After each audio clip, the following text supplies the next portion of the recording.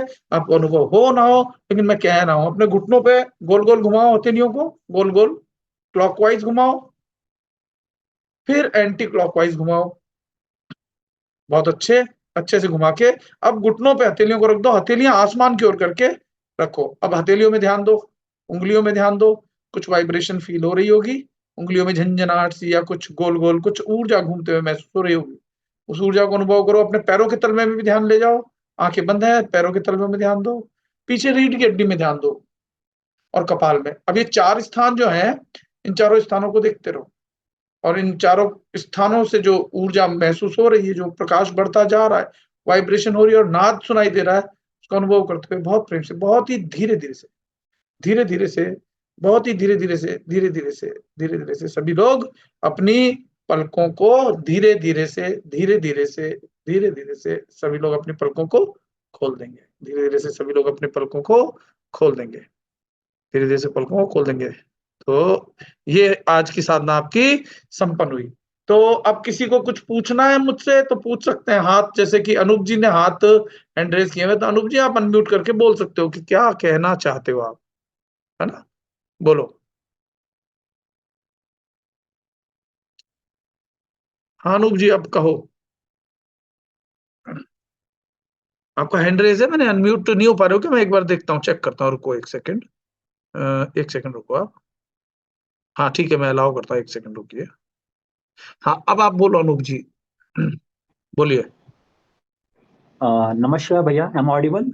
मैं सुना हाँ जा पा हाँ रहा हूँ? बिल्कुल बिल्कुल। ओके। एक्चुअली एक एक्सपीरियंस आज का शेयर करना था, और मेरे 2 क्वेश्चंस भी थे। हाँ ठीक है, एक एक करके बताओ। तो मैं पहले क्या बताऊं, पहले अनुभव बता दूं, क्वेश्चंस बाद में दूं, कैसे करूं? चलो पहले अनुभव बता दो, फिर क्वेश्चंस पे आते हैं ना। हाँ, अनुभव में जब आज की साधना में कुछ समय बाद में ही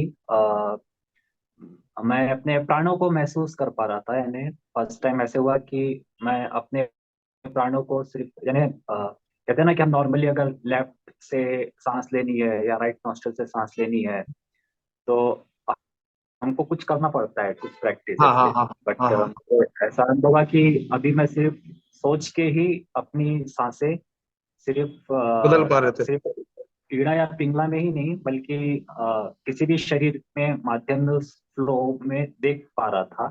वेरी जैसे गुड, पानी फ्लो करता है ना, तो पानी जैसे किस किस पैटर्न में जा रहा है, वेरी गुड। तो वैसे तो वो मुझे काफी अच्छा लग रहा था, काफी अच्छा महसूस, क्योंकि मैं हाँ फिर शरीर को अलग अलग कोनों पे ले जाने में मुझे बहुत अच्छा महसूस हो रहा था, मजा आ रही थी बहुत ओके ऐसे। ओके, ठीक है। तो इतने ये दोस्त। हाँ, ये अनुभव था। और क्वेश्चन मेरे 2 अच्छा, थे। इस अनुभव एक पे मैं था थोड़ी सी कि टिप्पणी कर दूं क्या, थोड़ी सी? हाँ, श्योर श्योर, हाँ बिल्कुल। देखो, क्या है, ये बहुत अच्छा एक्सपीरियंस है आपका, आप थोड़ा सा आगे बढ़े हो। इसमें क्या होता है कि जहां भी अब आप क्या है, प्राणों को लेकर के जा पा रहे थे, जहां पर आपको शक्ति, जहां पे आप प्राण ले जाओगे ना, शक्ति वहां जो है उसको हील करना शुरू कर देगी। फॉर एग्जाम्पल, जैसे आप बाई नासिका से दाई नासिका से आती जाती सांसों को अनुभव कर पा रहे थे, तो इसका मतलब यह है सूर्य नाड़ी। जैसे मान लो सूर्य नाड़ी, सांसारिक काम करने तो ताकत की जरूरत होती है, तो सूर्य नाड़ी जागृत जब आपको करनी हो, कर सकते हो, यानी सांसारिक कार्य में सफलता प्राप्त कर सकते हो। जहां शांति क्षेत्र होता है ना, जैसे नींद है या और भी, जैसे कविता या जिसमें शांति की आवश्यकता है, तो चंद्र नाड़ी चलानी है तो वो आप कर सकते हो। ये एक शुरुआत है ना। तो नाड़ियों के खुल जाने से, सूर्य चंद्र नाड़ी को जान लेने से, उन पर अब प्राणायाम का मतलब ये होता है कि प्राणों पर आप नियंत्रण करना शुरू हो रहा है, लेकिन अटकना नहीं, कभी ना हो तो टेंशन नहीं लेनी, जो हो रहा है बस उसको तटस्थ भाव से देखना ही साधना होती है। तो ये बहुत अच्छा एक्सपीरियंस है। अब आप अपना प्रश्न पूछना चाहते हो, पूछो। हाँ, मेरे दो प्रश्न हैं। एक हाँ।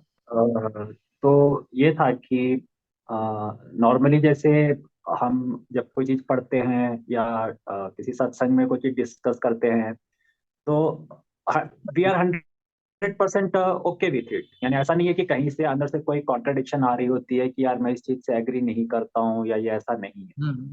जब 100% एग्रीमेंट अंदर से होता है, उसके बाद में भी हम उसको इम्प्लीमेंट क्यों नहीं कर पाते? यानी लाइक मेरा पॉइंट ये है कि वो ब्लॉकर कहाँ है हमारे अंदर ही, कि जब कोई चीज को कंप्लीट एक्सेप्टेंस है तो इम्प्लीमेंट हो जानी चाहिए मेरे अंदर, लेकिन just within half an hour we are all together different person. बिल्कुल। और वो एक प्रश्न मेरा ये था कि where exactly it's stopping, because हाँ, करना क्या है ये तो सबको पता है, बट वो कुछ एक स्टेप आगे जाके कहीं ना कहीं वो ब्लॉक क्या है, एक ये क्वेश्चन था मेरा। पहले और एक दूसरा का जवाब, फिर इसका ओके। जो आपके सवाल के साथ साथ भीतर से मेरे को भी जवाब मिलता है ना, तो फिर वो मिस हो जाएगा। ये बिल्कुल आपने ठीक कहा है। अगर जैसे मैंने जो कुछ कहा वो ठीक भी लग रहा है, आपने उसको एक्सेप्ट भी किया, घंटा 2 घंटा 3 घंटा एक्सेप्ट भी किया, फिर बाद में वो हो नहीं पाता, कंट्रोलेबल नहीं हो पाती है कई बार चीजें। पता है कि ये नहीं करना चाहिए, जैसे फॉर एग्जांपल गुस्सा नहीं करना चाहिए, लेकिन सामने ऐसी सिचुएशन आई, गुस्सा आ जाता है ना।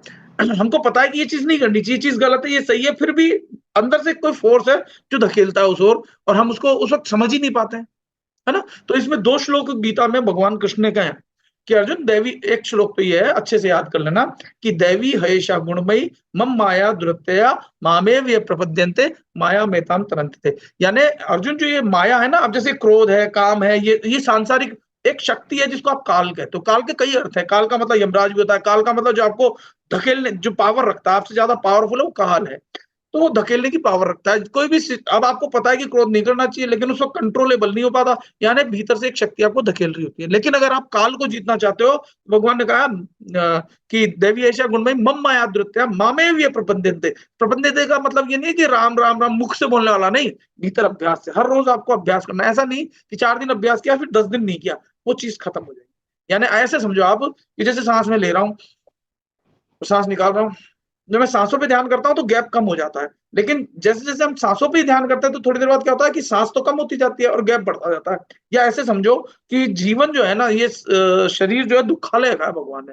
तो दुखालय का मतलब यह है कि इस जीवन में दुखी दुख है, लेकिन 2 दुख के बीच में जो थोड़ा सा विराम आता है, हम उसी को सुख मान लेते हैं। लेकिन अगर वो विराम बढ़ता जाए अभ्यास से बढ़ता जाए, बढ़ता जाए और इतना बढ़ जाए कि एक दुख का दूसरे दुख से, अब जैसे मैग्नेट होती है, हर चीज का एक स्पेस के बाद जो प्रभाव है वो खत्म हो जाता है, मैग्नेट का भी खत्म हो जाता है।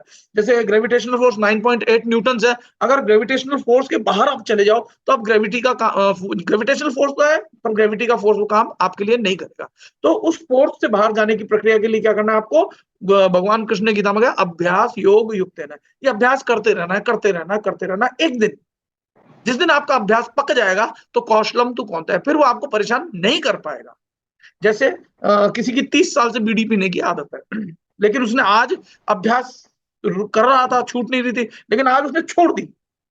अब उसने आज छोड़ दी तो पिछले जीवन की भी छूट गई और आगे की जीवन की भी छूट गई, बशर्ते उसके भीतर वो अभ्यास उसने कर लिया हो कि मेरे को नहीं पीनी। अभ्यास का मतलब ये नहीं कि बीड़ी पीना छोड़ दिया और 10 दिन छोड़ के देखा, ऐसा नहीं।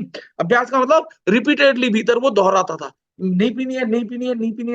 जैसे आप मन को ले लो, मन जो है, आप को सुबह 3 बजे उठना है, लेकिन आप सुबह 3 बजे उठोगे तो मन कहेगा थोड़ा और सो ले, सो ले, सो ले, नहीं उठ पाते हो। लेकिन आप मन को अगर 5 बार रोज समझाओगे ना, उठ सकता है यार, तू उठ सकता है यार, कितनी बार उठा है, 2 बजे भी उठा है, फ्लाइट पकड़नी है तो जब आप मन को रिपीटेडली समझाते हो भीतर से, तो मन मान जाता है और आप उठ भी जाते हो, अभ्यास भी हो जाता है। इसलिए रिपीटेडली जो भी चीज करते हैं, अभ्यास कहलाती है।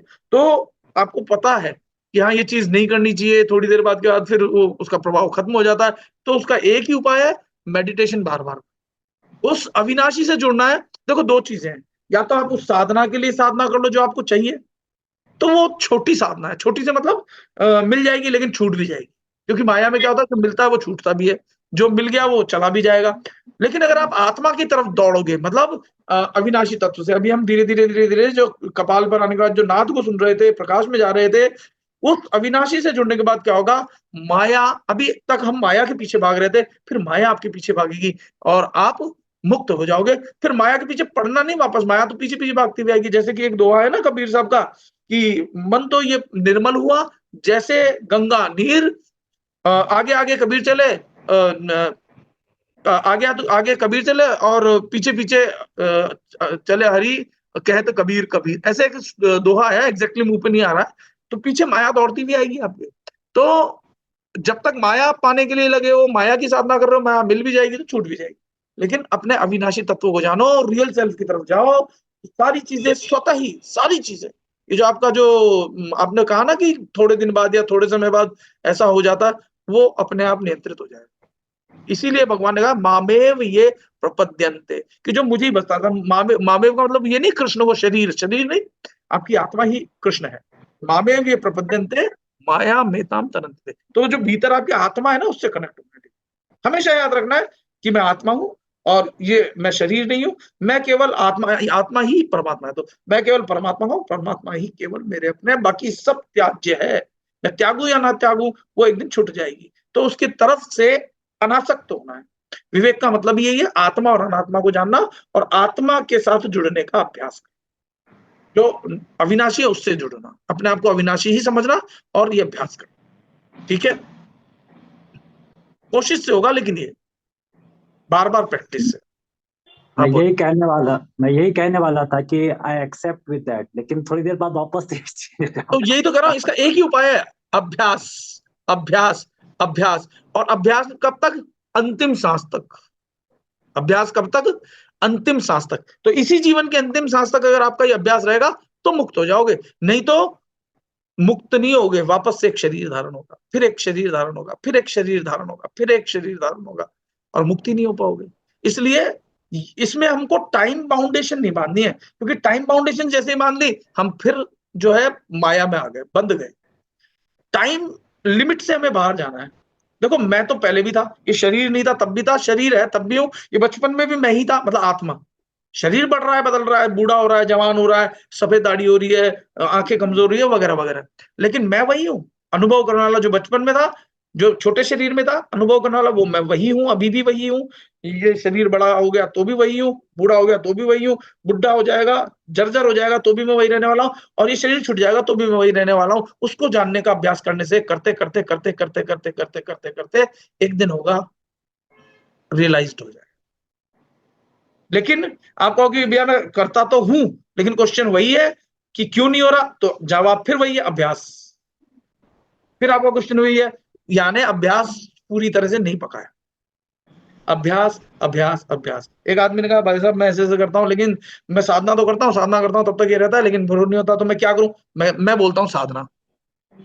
फिर वही इसका प्रश्न, मैं बोलता हूं साधना। तो ये रिपीटेडली वही चीज है, मैक्रो और माइक्रो यूनिवर्स में फंसे रहोगे। जैसे कि कोई कहे कि अंडा पहले आया या मुर्गी, तो मुर्गी के बिना अंडा नहीं आ सकता, अंडे के बिना मुर्गी नहीं आ सकती। लेकिन मैं कहूं कि जड़, क्योंकि जड़ की कोई जड़ ही नहीं होती, रूट कॉज।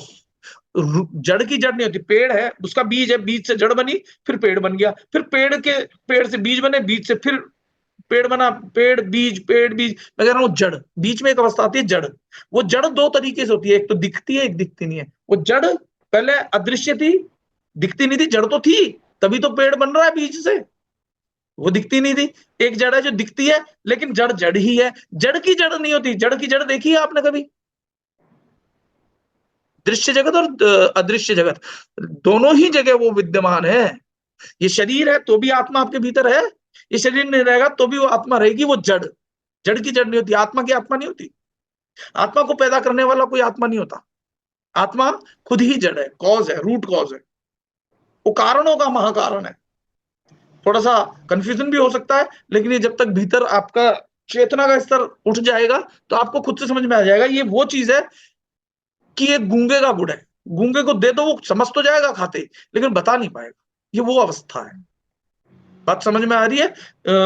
कुछ समझ में आ रही है, पूरी तो देखो आपको खुद को ही जानना होगा, क्योंकि मैंने कहा ना ये गूंगे का गुड़ है।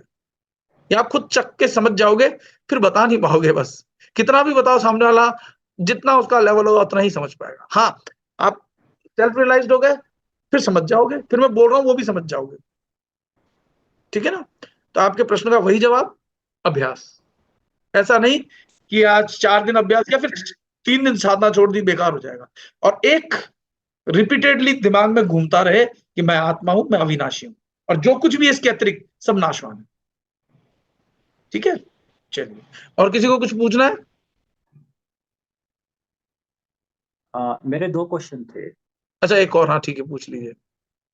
एक क्वेश्चन मेरा ये था कि नॉर्मली जैसे हम डिस्कस कर रहे थे, जैसे राम जी के हमने 4 इसमें था कि एक घट घट में हाँ राम, हाँ हाँ हाँ यानी हाँ। मेरा क्वेश्चन इसी एस्पेक्ट में है, यानी सिर्फ राम जी से रिलेटेड नहीं कि सेम ही विषय पर हमारे चिंतन अलग अलग होते हैं और इंटेंसिटी बढ़ते क्या कम होती है। कभी कभी हम जब भाव विभोर होते हैं तब हम सगुण रूप में करने में हमें कोई दिक्कत नहीं होती है, या फिर और वो ऐसा ही नहीं है कि सिर्फ व्यक्ति में ही हूँ, कभी कभी मुझे सगुण रूप में या चैंटिंग में या किसी भजन सुनने में या मंत्र में बड़ा आनंद आता है। ठीक है। एंड डाउन द लाइन फिर कभी कभी ज्ञान योग के, यानी कभी कभी उसको अंडरस्टैंडिंग लेना, और तब जब हम उसको अंडरस्टैंडिंग लेते हैं या उसके ऊपर तर्क लगाने लगते हैं तब वो थोड़ी सगुणता हट जाती है और फिर कभी तार्किक रूप में आ ठीक जाते हैं ऐसे। ठीक है।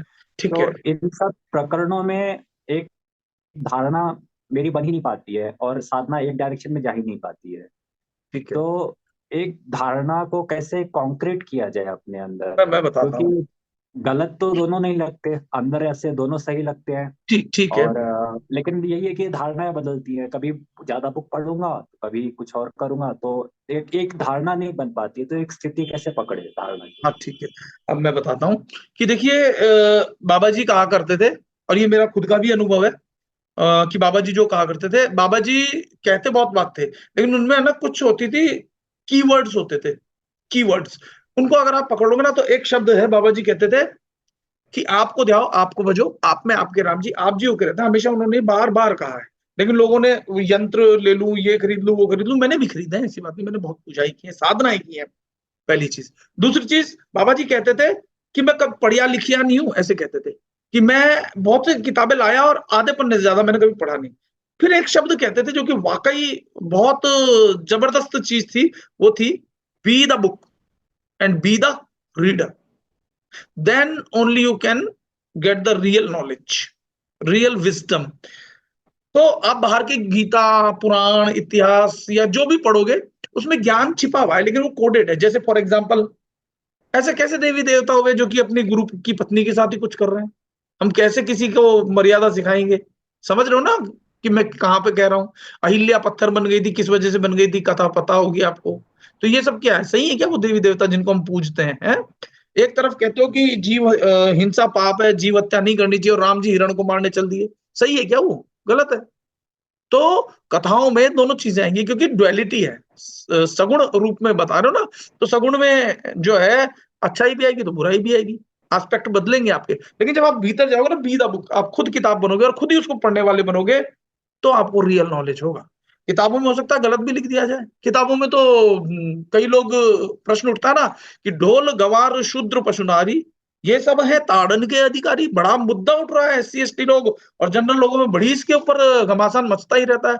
इसलिए जो बाहर की किताब पढ़ते हैं, उस किताब को पढ़ के समझने के लिए आपको विवेक चाहिए, विवेक, तीसरा नेत्र जागृत होना चाहिए, पहली चीज। दूसरी चीज, आपको वास्तविक ज्ञान जो है ना आपके भीतर ही है। मेडिटेट करोगे हर रोज, अपनी आत्मा से कनेक्टेड होगे, मैंने आपको बताया यहाँ ध्यान है, यहाँ से होकर के रास्ता जाता है, ये जो है हृदय स्थान है, इस हृदय की गुफा से आपको भीतर जाना है। इस हृदय की गुफा से आप भीतर जाओगे, इतनी बारीक गुफा है चेतना की कि इसमें बाल जितना रास्ता है, बाल जितना, बाल कितना बारीक होता है, उसमें से ऊंट निकल जाए कि दिखने में बड़ा मुश्किल लगता है, लेकिन बहुत आसान है ना, बहुत आसान है। पहली चीज। दूसरी चीज, कभी कभी आपकी भक्ति सगुण की तरफ जाती है, मेरी भी जाती थी, लेकिन सगुण की भक्ति जो है ना प्राइमरी क्लास है ना, first second third class, fourth class, fifth class.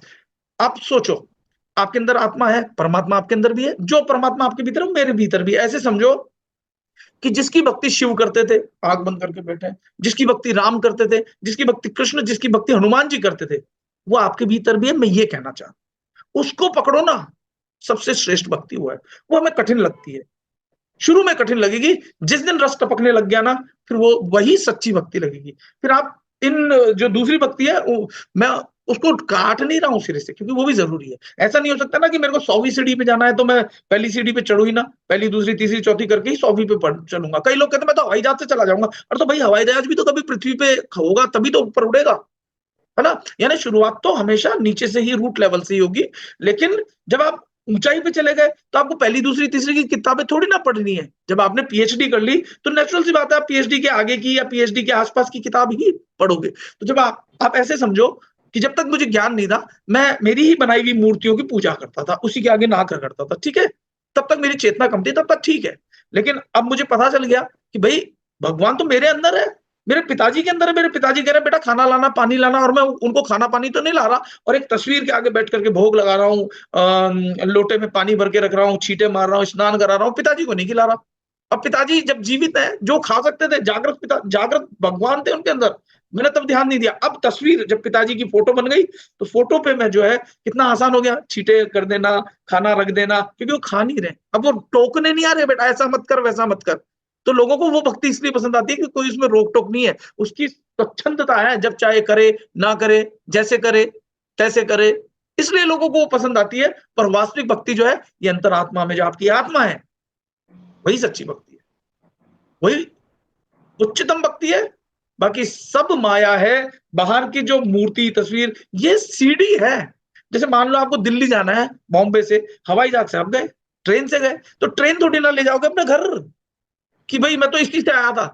मंजिल मिलने के बाद माध्यम की जरूरत नहीं होती है, लेकिन लोग क्या करते हैं, माध्यम को पकड़े रहते हैं। इस पे एक और उदाहरण देता हूं। रामकृष्ण परमहंस जो थे, जब वो रियलाइज होने लगे थे, देवी माँ उनको दिखने लगी थी, तोतापुरी जी ने कहा बेटा तेरी यात्रा रुक गई है, बस तू मूर्ति में ही अटका हुआ है। तो बोले मैं क्या करूं? बोले मूर्ति को काट, तोड़। वो नहीं तोड़ रहे थे। फिर तोतापुरी जी बगल में बैठे, बोले मैं कैसे तोड़ू, कैसे? बोले तलवार से तोड़ दे। बोले तलवार कहां से लाऊं? बोले जहां से तू मूर्ति लाया था, ला नहीं पा रहे थे। फिर बड़ी मुश्किल से जब उन्होंने अपनी माँ के जिनसे उनको आसक्ति हो गई थी, उसी के जब टुकड़े कर दिए, तब वो मुक्त हुए, तब हंस से परमहंस बने थे।